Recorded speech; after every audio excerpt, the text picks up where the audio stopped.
istediler. Ultrases müayinəsində 7 santimlik kist aşkarlandı.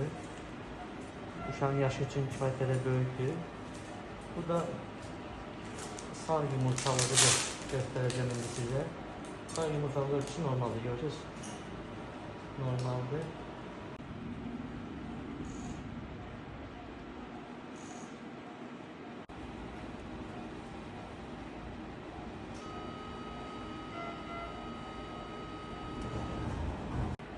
Deməli, bayaqki 5 yaşındaki kız uşağının əməliyyatının davamıdır. Bu yumurtalık toxumasıdır.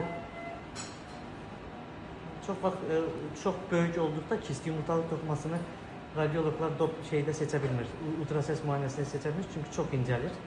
Bu yumurtalık toxumasını biz qoruyacağıq. Yəni yumurtalığı qoruyacağıq. Kist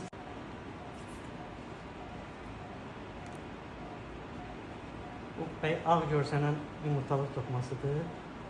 Elimdeki kist toxumasıdır. Koyma.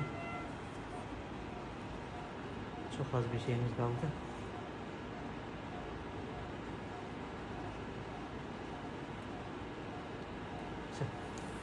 Bu kistimiz. Bu da yumurtalığımız.